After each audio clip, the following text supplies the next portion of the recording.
Now at 10 and streaming on crossroadstoday.com, Calhoun County explores a new funding solution for its rural health care.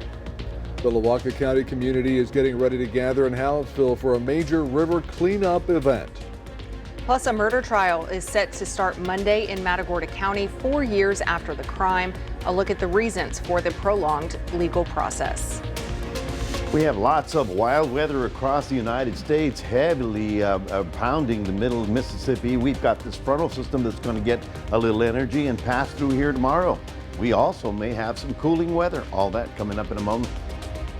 And the road to college basketball championship brings us to San Antonio, and that's where sports director Max Williams is. For your coverage, see what he has to say and more in sports. You're watching 25 News Now at 10. Good evening and thank you for joining us. I'm Shawna Currie. And I'm Don Brubaker. A local homeless man says he's struggling to access vital resources after receiving a criminal trespass warning. Now this is after an incident at Christ's Kitchen where he's accused of becoming disruptive. Verno claims that he was unfairly targeted and is now facing challenges accessing meals and services. 25 News Now reporter Ray Mosley spoke with Verno about this situation. He spoke with him. That's him. From Christ's Kitchen on February 19th. He's accused of being loud and belligerent and accused of threatening to fight people. Now that Max cannot use the resources at Christ's Kitchen for at least a year, he's reaching out to other organizations for help. Max says he cannot be anywhere near the 600 block of East Warren Avenue between the hours of 5 a.m. and 7 a.m. I can only do everything in the afternoons or the evenings. Yeah. Those are when my resources are available, in the afternoons or evenings. Max spends his time at Midcoast Family Services and then eats at the Salvation Army in the evening. Max says he requested a copy of the trespass warning only to find out it was null and void. He says that's when another one was issued. Being a homeless person, it's almost like you don't have any rights at all. You know, and they treat us worse than humanly possible. Victoria police arrested Max last month at Christ's Kitchen around 9 a.m. on an outstanding warrant for bond forfeiture and driving with an invalid license. Police also saw he had a previous conviction and a case for failing to show up in court. Victoria County criminal caseworkers show Verno with 25 issues since 2015. The latest case involves charges of bail jumping and failure to appear. He's expected in court April 14th at 9 a.m. New leadership at Christ's Kitchen says issuing a trespass warning is a last resort. Advocates for the homeless say about 60 people use the services of Christ's Kitchen every day and that the Victoria area has about 300 homeless people at any given time. Ray Mosley, KAVU TV, 25 News Now. Victoria Transit and GC Transit will not run any public transportation in Victoria and DeWitt counties this Monday, April 7th, due to mandatory staff training. The buses will be back on the road Tuesday as usual. If you have questions, you can call 361-578-8775. Calhoun County voters have a proposal for the May 3rd election that could affect health care in the county. 25 News Now reporter Trent Whiting joins us to give details on this proposition that residents will find on their ballots. Trenton? Shawna, Dawn, thank you. Calhoun County is mulling over a proposal to create a new taxing district, creating a source of revenue for the local hospital system. There's a common issue with rural hospitals, a lack of funding. Lower populations and limited services mean less revenue for the hospital. But Calhoun County is looking to create new sources of funds through the creation of a hospital district. We've been having funding issues, financial issues for some time. It's no secret. Small rural hospitals are in financial crisis across the nation, really in Texas. In many strategic planning sessions, they've talked about the possibility of a hospital district being created. Members on a hospital district board function like a school board's trustees. Each district votes for a representative who doesn't need to have any medical experience. It could be anybody, so if there's concerned community members or somebody would want to make sure that the hospital is doing everything to keep the tax need down, they could run for board. If passed, voters will then decide if they'll allow the board to choose a property tax from 10 to 40 cents per $100 valuation on property. Advocacy group Healthy Calhoun County says they're recommending the 10-cent valuation, which would raise $6.8 million in revenue the first year. EO Aaron Clevenger says Memorial Medical has slowly sold unprofitable services, and they now only have crucial operations active. Jackson County is a local county that already has an active hospital district. We've reached out to Jackson County Hospital to ask their experience after passing the initiative. We're still waiting to hear back. Shawna, Dawn, back to you. Thank you, Trenton. A long-awaited murder trial is set to begin Monday in Matagorda County. On April 16, 2021, Amanda Johnson was reported missing from Victoria. The next day, she was found murdered in a burned vehicle on a rural Matagorda County road. The suspect in her case, Fernando Acosta Jr., was indicted on June 21, 2021. A judge denied his request for a bond reduction just a few weeks later in July. Several trial dates were reset throughout the years, including in November 2023, February 2024, and May 2024. Now the trial is expected to start Monday with jury selection. 25 News Now anchor Carolina Estrine takes a look at the reasons for the prolonged legal process. Amanda Johnson was a mother of 2 children and a beloved member of the fitness community in Victoria. Her body was found in a charred vehicle in Matagorda County in April of 2021. Due to the complexity of the investigation and the involvement of multiple agencies, including the Texas Rangers, the Victoria Police Department, the Texas Department of Public Safety, and Matagorda County, evidence continued to be introduced to the case throughout the last 4 years between her murder and now. In July of last year, the defense attorney for Fernando Colin Acosta Jr., the main suspect in the case, sought a motion to exclude some pieces of evidence from the trial. About a month later, Judge Denise Fortenberry, who oversees the 130th Judicial District Court, denied the defense attorney's request. Jury selection starts Monday for the trial. Carolina Estrine, 25 News Now, KAVU TV. The Lavaca County community is invited to join the 3rd annual Lavaca River Cleanup. It's scheduled for tomorrow in downtown Hallettsville. Things kick off at 8 a.m. with volunteers splitting into 2 teams to tackle trash and leave the river looking better than ever. This annual cleanup aims to improve the Lavaca River's condition and promote environmental awareness. So will the weather cooperate for that cleanup? We'll have to see. Well, that's a big question. And of course, there's going to be a big change in our weather, Mac, on tomorrow. But now the question is when? Yeah, well, the thing is, on Saturday morning, we have a chance of getting some thunder showers as they roll through with the frontal system that's coming in.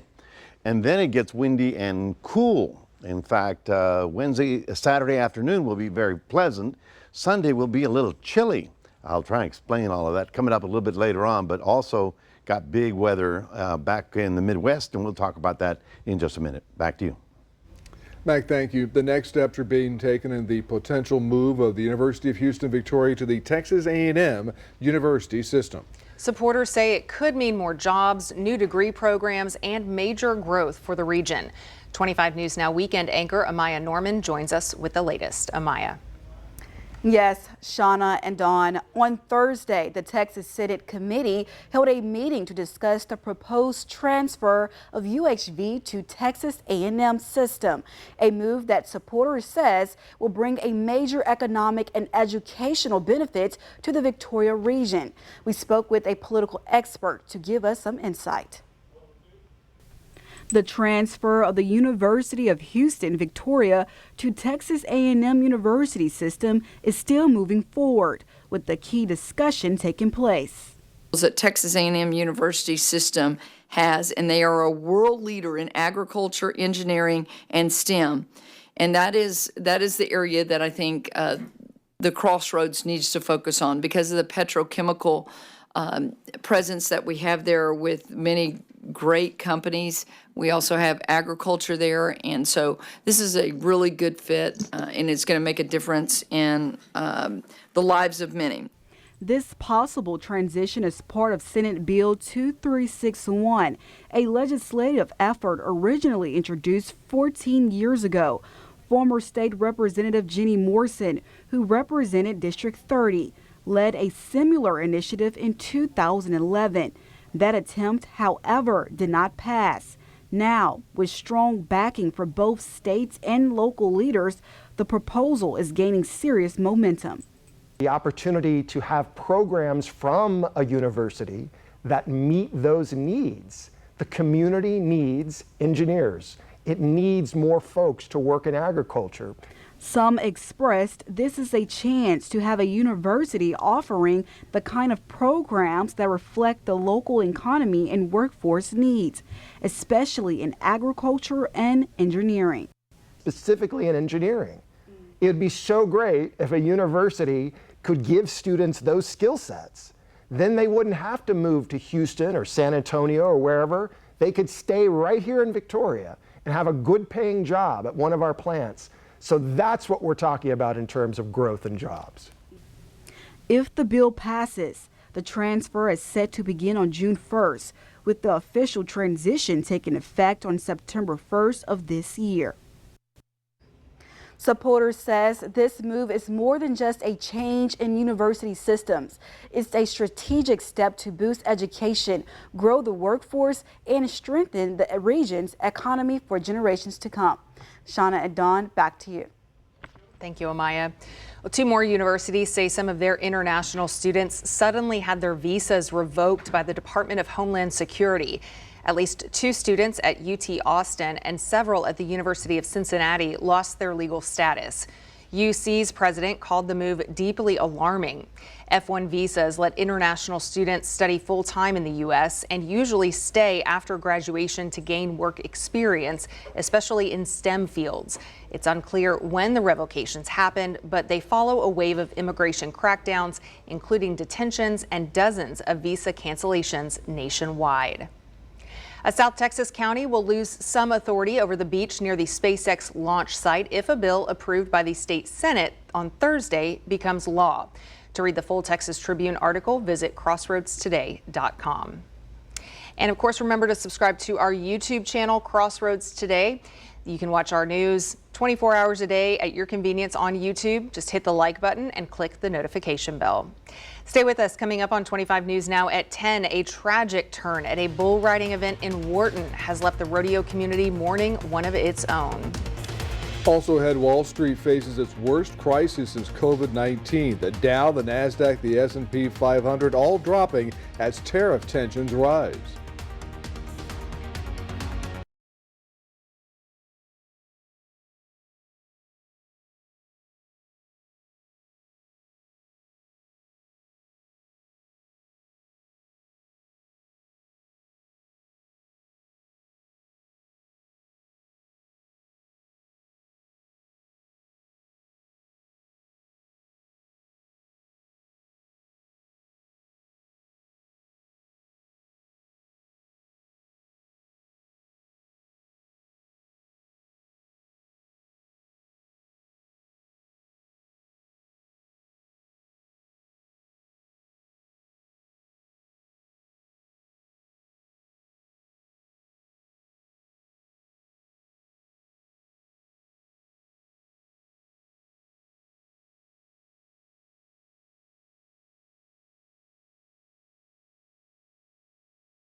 The parents of a 20-year-old woman who died during a mental health call in Liberty, Texas, say they're devastated, mourning the loss of their daughter and her unborn child. They aren't ready to release her name just yet, but say that she was deeply loved and had battled mental health issues most of her life. They were the ones who called police for the help the night of March 30th, asking for suicide prevention support. Liberty police say there was a struggle and the woman somehow got a hold of an officer's gun and turned it on herself. The Texas Rangers are investigating, though Liberty Police are not calling this an officer-involved shooting. The family says they are holding on to hope that the investigation will bring them answers. Now to a terrifying scene in Wharton County. A 24-year-old American bull rider killed in a rodeo accident in front of thousands of people. ABC's Maria Villarreal talked with his father late today. Tonight, a Texas bull riding event turning deadly for a young professional rider. 24-year-old Dylan Grant from Wyoming suffering fatal injuries after his father says the bull bucked him off and onto the ground.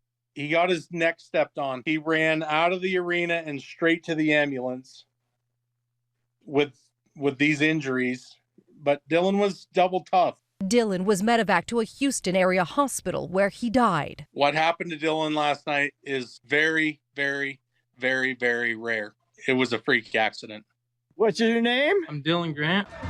Dylan Grant, seen here at a Colorado rodeo, rose from high school state champion to win the Mountain State title and then worked his way into the dangerous world of professional bull riding. Can you put into words what this loss means to your family? No, and you're just going to pull a lot of tears and heartache. He was just built with kindness.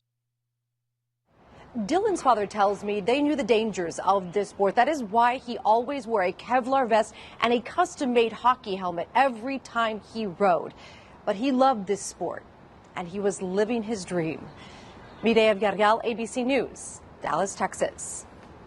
The number of Texas measles cases rises to 481. That's a jump of 59 since Tuesday. 56 patients have been hospitalized. The state's latest update shows most of the measles cases reported since January were centered in Gaines County. The largest group of people becoming infected with measles is children under the age of 18, accounting for 337 cases. Of the cases, all but 10 have been unvaccinated. The Trump administration is scrapping a Biden-era plan that would have let Medicare and Medicaid cover pricey weight loss drugs. CMS did not say why, but hinted it might revisit the idea after more review. The original proposal aimed to help around 7 million Americans, but the medications can cost over $1,000 a month. Now opinions are split, with HHS Secretary Robert F. Kennedy Jr. critical of the drugs, while CMS head Dr. Mehmet Oz has publicly supported them. Wall Street's worst crisis since COVID-19 got even worse today. The S&P 500 dropped 6%. The Dow Jones Industrial Average plunged 5.5%, and the Nasdaq fell almost 6%.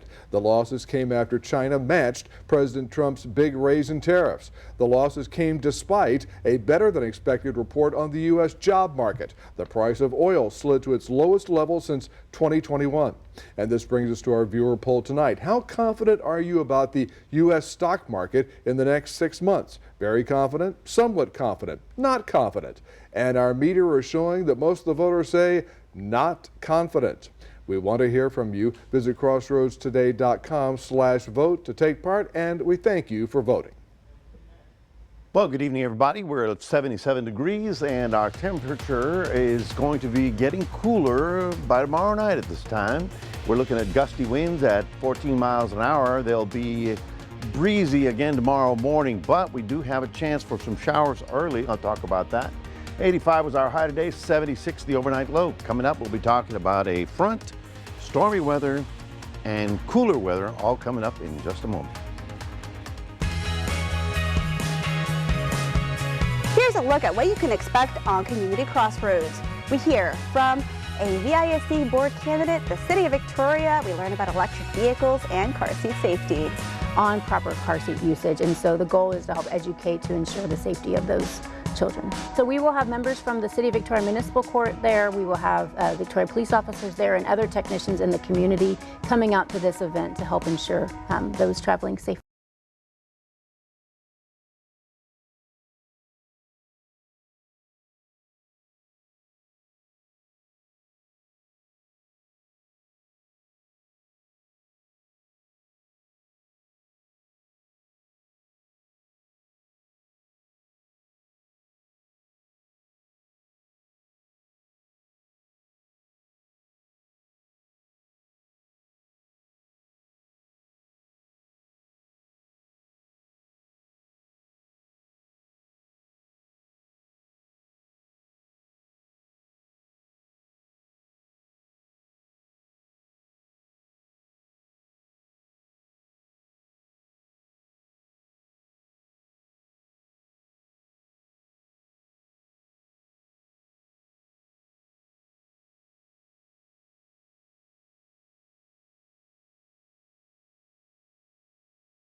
Well, we have quite a bit of weather around the nation. Of course, for us folks, all we've had to deal with is the gusty wind, but that's also going to be an issue as we get to the weekend. Here we are right about there. Late this afternoon, a thunderstorm, a couple of thunderstorms popped just to the west of the San Antonio area. But then again, it's really coming down hard for our friends in Texarkana. It actually started down here just above Tyler, and the whole complex is now moving up over Texarkana right about now. Arkansas, well, I mean, it's been the third day of really bad weather. And for us, though, that is not the issue. This is the issue. This is the storm coming out of the Rockies. It's a big area of low pressure. It has some cold air in it, and you can see how the storms are moving into the panhandle. Well, this stuff is going to be in central Texas by maybe sunrise and past our area sometime after lunchtime. So it's going to be an interesting day, but I do have better weather for you as we get to the weekend. For Texas tonight at this hour, we just have these counties from Tyler, Texas over to Shreveport that are under a tornado watch at this very hour. We have, of course, our wind advisories have actually lowered. The winds should not be as bad tomorrow as they are today, but they will be shifting in direction as that front comes through. There you see the peaks that we had today. 40 miles an hour down in Port Lavaca and 37 for us. Of course, that southeast wind is going to be very interesting because it's going to shift. It's going to turn once this comes through here about middle of the day. So I'm going to say about noontime. So here's the stormy stuff. This band basically is going to go this way. It's going to fall apart, and we're just on the southern tip of it. I don't expect a lot of stuff. From I-10 northbound, it's a much likelier chance. And here's the cold air that's going to get mixed into it that's actually going to have something to do with us. Now this is tomorrow on Saturday. We have that chance of getting a slight chance, a marginal chance of getting a shower or two right about here. This will all be in the early morning time period. By lunchtime, it should start to pull away. Here's what the Future Tracker model tells you. Now, here we are. Notice that going up there tonight. Then you see the stuff out west, and then you see it moving into central Texas. So already talking about Saturday morning early.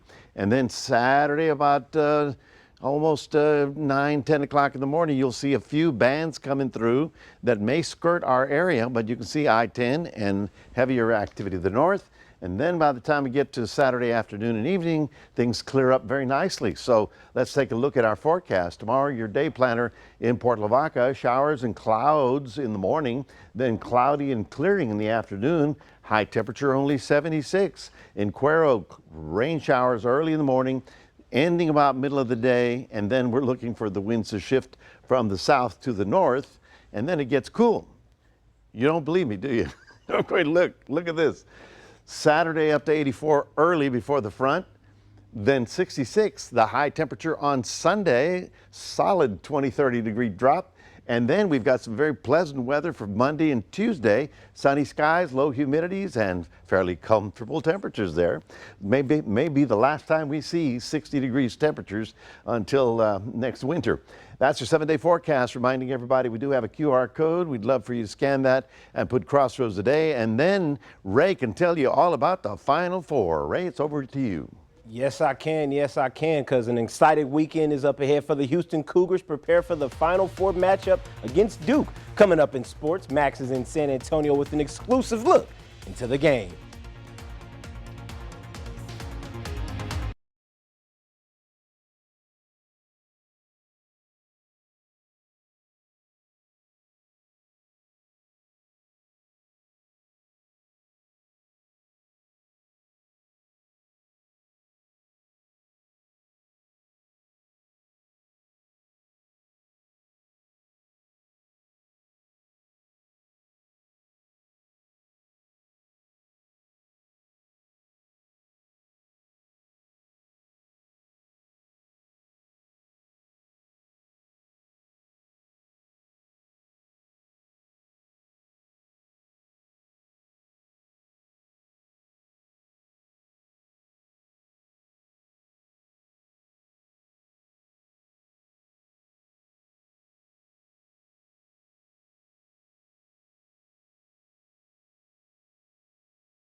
On the fourth day of the fourth month of the year, how fitting is it that we talk about the Final Four?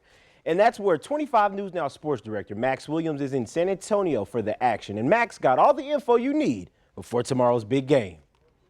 All right, I'm out here again at the Alamo Dome here, and again, we're going to talk about, first of all, for our 6 o'clock show, again, first of all, the Duke Blue Devils are going to face the Houston Cougars here in the second game tomorrow night here at 7:49 p.m. Central Standard Time. And again, for Duke, they got 2 top scorers on their team there in Cooper Flagg and Con Knebel. How will Houston try to stop them? I had a chance to talk to Milo Suzan and Joseph Tugler about how they feel going into that matchup tomorrow night. They're definitely different. They both have shooters on the floor, so they're able to spread the floor out. Yeah, they're a little different though. Yeah, if you don't go try to go block his shots, he opened up for me. Or you gonna box me up, you know, I just read how they play and how they start the game. Yeah, so again, you heard overall there, again, from these 2 players that, again, what do they got to do? They got to rebound, they got to make plays, and they got to be physical if they want to get into that matchup, because that is the key overall there for Houston. If they can stop that, not let Duke get in the transition game, I think that'll be the key there for Houston to get the win. But when we get to our 10 o'clock newscast, we'll go over to talk about the Florida and Auburn sides, as earlier there, as I talked to Will Richard and Janai Broom about how they feel. So you'll see that in our 10 o'clock show. But for now, reporting here from the Alamo Dome, Max Williams, KVU TV 25. News Now Sports. Thank you, Max. We'll talk about that tomorrow, actually. But the excitement in the Final Four brings us to your sports viewer vote. And folks at the Crossroads, let's hear your opinion. Who you have winning the national title? And I think that's pretty self-explanatory. But, you know, Duke is one of the popular college basketball favorites with 15%. 80% said that they are winning the national title in Houston Cougars. So go Cougs. The battle of the East and West was tonight at the sports complex, and we had another close game in our hands. The Titans bursted in the second inning with 5 runs to West's 0, but West responded in the following with 3 runs of their own. East didn't just run away with this game.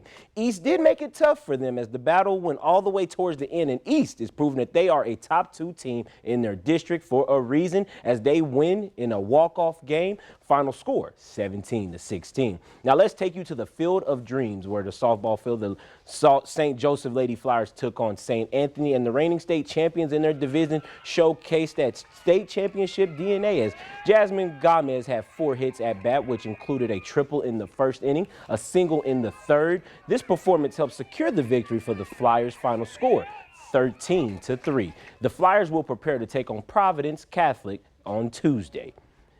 And let's wrap some things up nationally. The Lady Longhorns took on South Carolina in the women's Final Four in Tampa, Florida. And these ladies have been dominant all season long, being one of the top 2 teams in their conference. This matchup saw South Carolina be the slightly better team at each quarter towards the end when they just ran away with the game. South Carolina having 3 players scoring double digits, winning the game. Final score, 74-57. Big congrats to the Lady Longhorns on a long, good season. But that does it for your sports. Don and Shawna. Thank you, Ray, and stay with us. Coming up on 25 News Now at 10, we'll take a last look at your weather, find out why New York City's beloved bodega cats are at the center of a controversy. Stay up. I'll let you do whatever you want. You were here. I don't know if you remember what movie it was for. I remember perfectly. It was with Matt Damon. Yes. Yeah. And your career survived. You My were career able to survived. overcome that.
A Hawaii boat captain and her whale-obsessed golden retriever Macy had a magical moment on the water.